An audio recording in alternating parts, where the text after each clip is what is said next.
From a struggling kid in New York to an Oscar-winning actor, George Burns always found a way to surprise the world. But it was in his final years that he truly shocked Hollywood.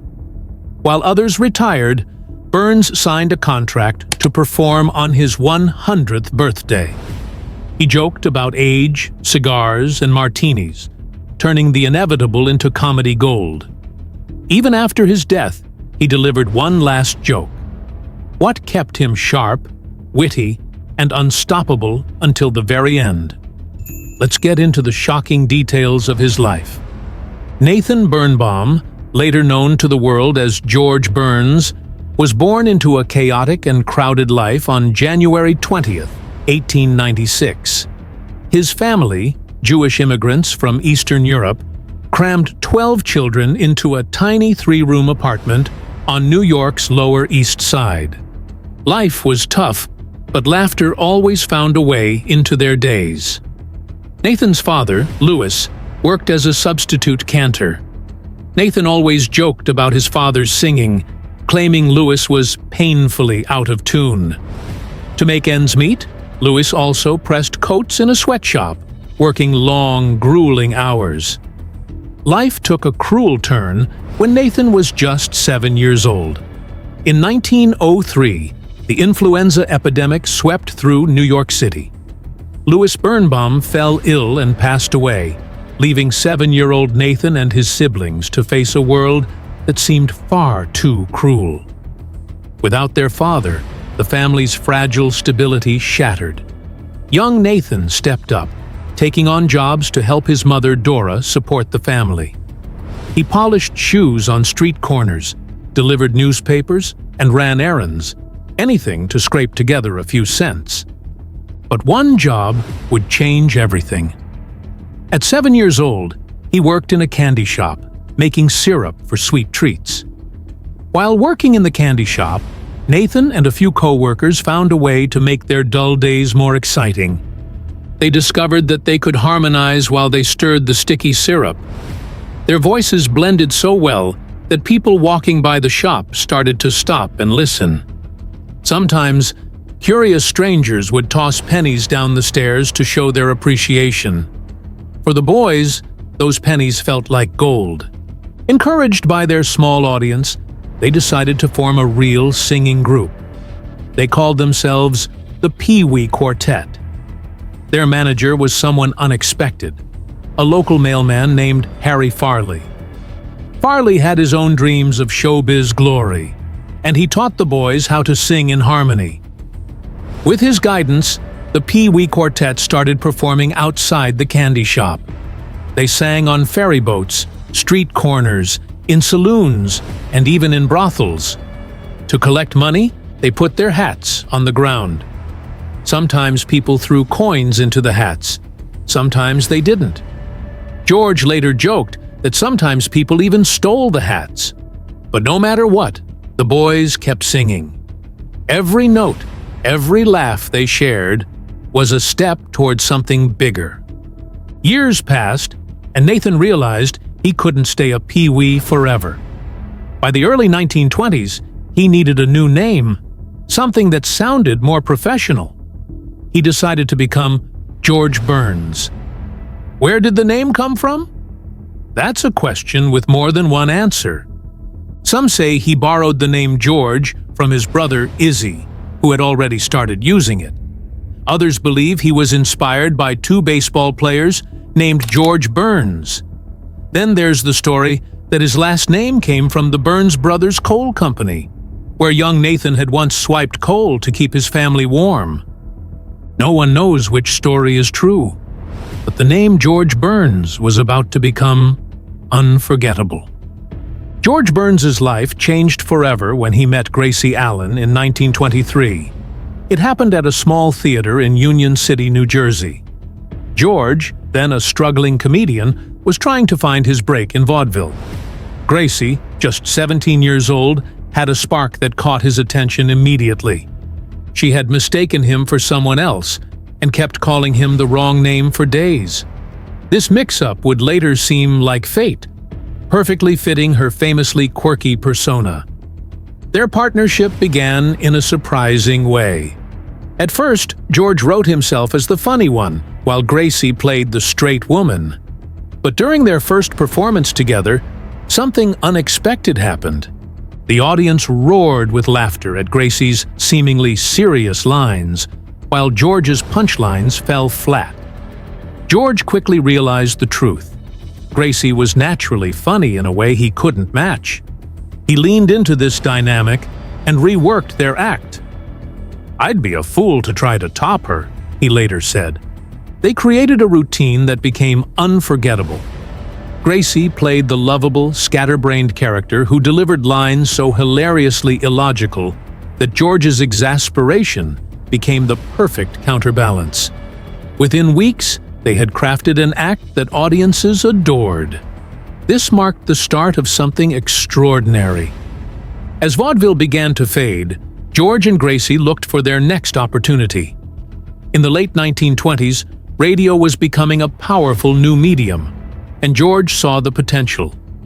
Their first radio performance happened in 1929 during a tour in England.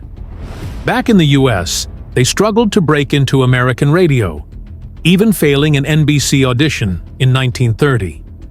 Most people might have given up, but not George and Gracie. Their big chance came when Gracie appeared solo on Eddie Cantor's radio show. Her charm and humor stole the show, leading to invitations for them to appear together on other programs. Soon, they had built a national following.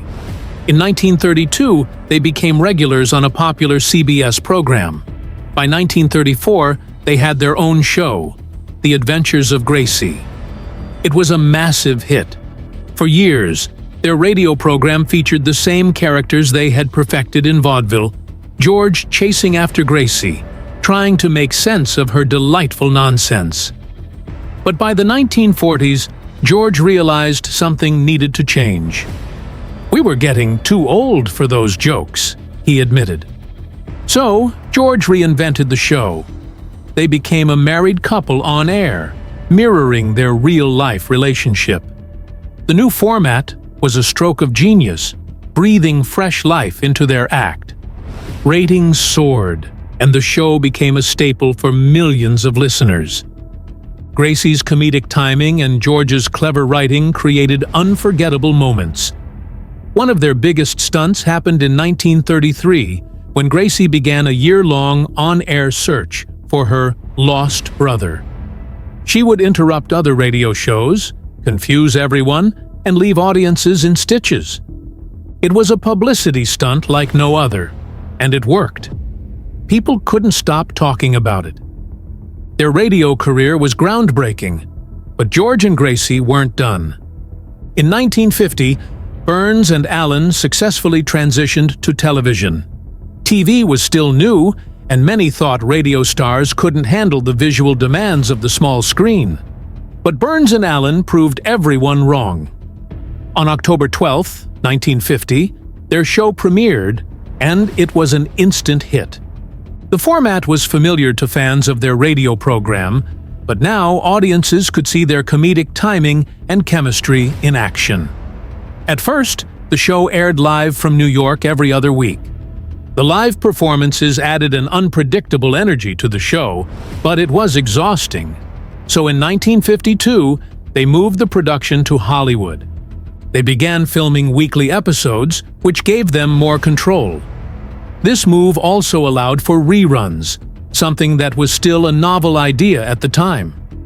George, ever the businessman, realized the value of creating something that could live on long after the initial broadcast. Gracie's character on the show was as delightful as ever. Her illogical logic made every scene memorable. She would take the simplest question and turn it into a maze of hilarious misunderstandings. But she wasn't just playing a clueless character. Her wit had layers. Viewers adored her because she made nonsense seem genius. George's role was equally important, though it often seemed like he wasn't doing much. He played the straight man, reacting to Gracie's antics with a mix of patience and exasperation. And he had a trick that set the show apart. He would break the fourth wall, turning to the camera to share his thoughts directly with the audience. It made viewers feel like they were in on the joke, creating a connection that kept them coming back week after week. Their real-life chemistry was so believable on screen that people thought they were improvising. But George later admitted that everything was scripted. Gracie couldn't ad-lib a belch after a Hungarian dinner, he once joked. In truth, George worked tirelessly behind the scenes, writing and perfecting their material. When Gracie Allen retired in 1958, it left a void that George Burns wasn't sure how to fill. For over 40 years, they had been inseparable both on and off the stage. Their final television show aired on September 22, 1958, and though Gracie was ready to step away, George wasn't. He convinced her to keep going for years, but her health made the decision inevitable. Gracie had suffered from heart problems for a long time, and performing only added to her strain. By the time she retired, she was firm in her choice. George, however, felt lost. Tragically, their time together after retirement was short. On August 27, 1964, Gracie passed away from a heart attack. She was 69, or so everyone thought. Her true age was a mystery, one she had always kept playful and secret. George was devastated. He later admitted it was one of only 2 times in his life he cried, once for Gracie and once for his best friend, Jack Benny. Without Gracie, George struggled. He attempted a solo career, starting with The George Burns Show, but it didn't have the same charm. The audience wanted Gracie, and without her, the spark wasn't there. George tried producing other shows like No Time for Sergeants and Wendy and Me, but nothing resonated. By the 1960s, George's career seemed to be fading. Nightclubs, guest spots, and smaller gigs kept him busy, but it wasn't the same. And then came a twist no one saw coming. In 1975, George's lifelong friend Jack Benny was offered a role in The Sunshine Boys, a movie about 2 old comedians who couldn't stand each other. It was a perfect fit for Benny, but he fell ill and had to decline. Before passing away from pancreatic cancer, Jack suggested George for the role. At 80 years old, George took it. It was risky. George hadn't acted in a major film in years, and this wasn't a typical comedy routine. It was real acting. Despite undergoing triple bypass surgery just weeks before filming, George threw himself into the role. He played Al Lewis, a stubborn, cantankerous former vaudeville star, and it was a performance that took everyone by surprise. George was funny, yes, but also heartfelt and vulnerable. Audiences loved him. Then, on March 29, 1976, something incredible happened. George Burns, at 80 years old, won an Academy Award for Best Supporting Actor. The audience gave him a standing ovation. His speech was simple and brilliant. If you stick around long enough, you get to be new again. Winning the Oscar didn't just revive George's career, it transformed it. He became a star all over again, with new opportunities pouring in. George Burns had no idea that stepping into the role of God in Oh God would turn him into a phenomenon all over again. The film, released in 1977, was a gamble. Who would believe a comedian in his 80s could convincingly play the Almighty?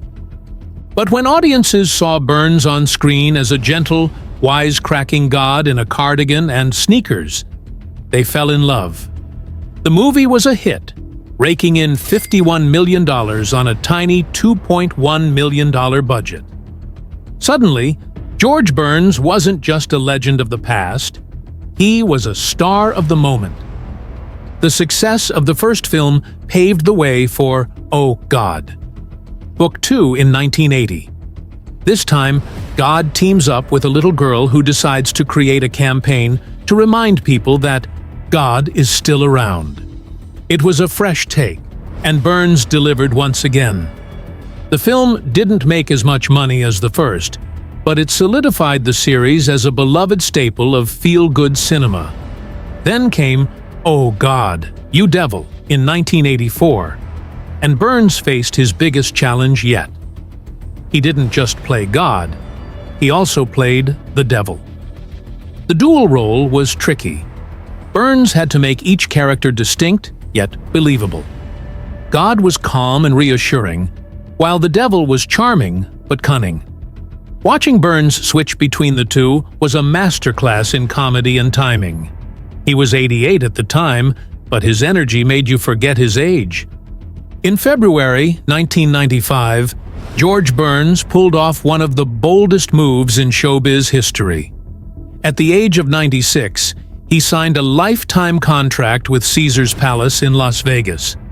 It wasn't just any contract. It included a promise for him to perform on his 100th birthday. The very idea of it made headlines. People were amazed at his confidence.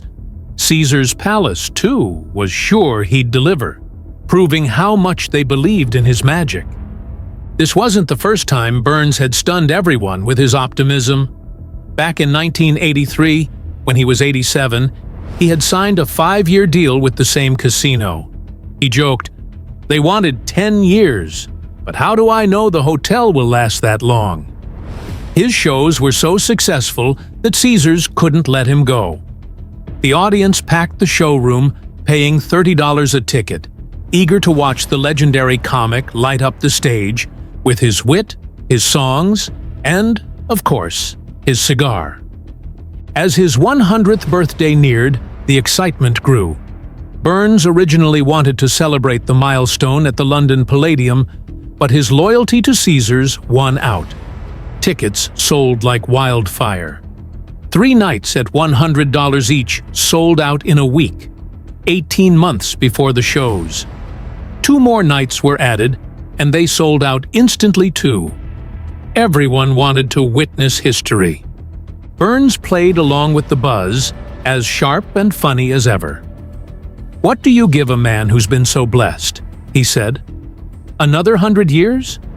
A night with Sharon Stone?" But fate had other plans.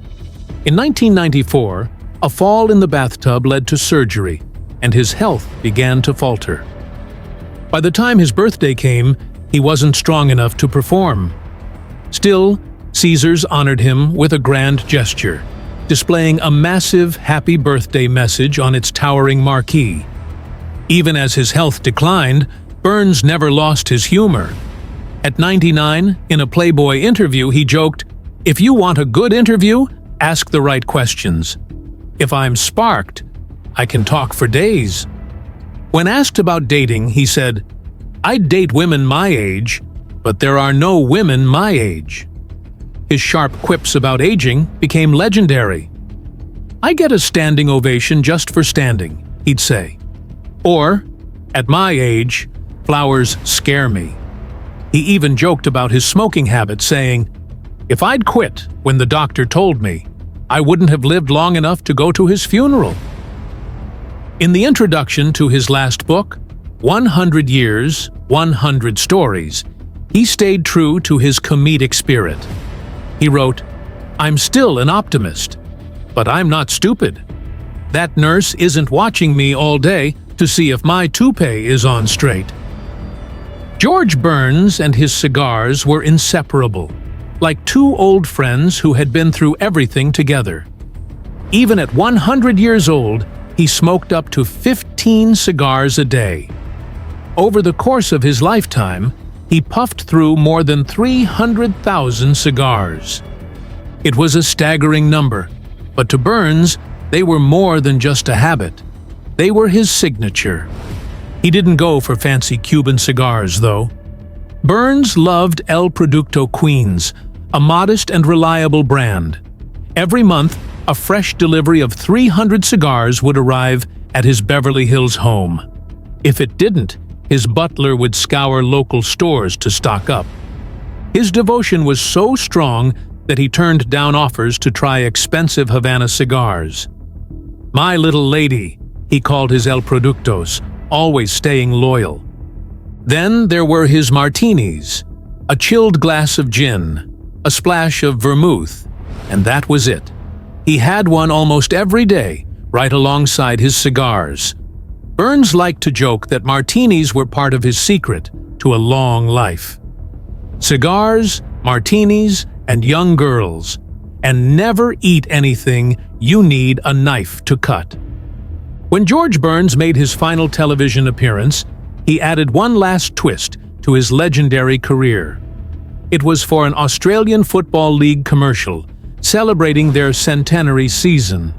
The ad aired in 1996, just weeks after Burns had passed away. But what shocked everyone was the punchline Burns delivered from beyond the grave. Sitting comfortably, cigar in hand, Burns looked at the camera and said, "A game that's lasted longer than me? I'd like to see that." The timing was perfect. It was his final joke, planned with the same precision he'd brought to every performance. He had even recorded 2 versions of the line, knowing this might be his swan song. The commercial aired after his death, making audiences laugh one last time. It was pure George Burns, humor laced with self-awareness, defying expectations even in death. The world lost him at 100, but his spirit was still cracking jokes. Younger comedians looked up to him as a trailblazer. Milton Berle, Buddy Hackett, and Alan King. These were names Burns casually threw around as the kids coming up after him. He supported them, encouraged them, and in doing so, set an example. Comedy wasn't about age, it was about timing, talent, and the guts to keep going. He once said, "Retire? I'll retire when I'm the only one left."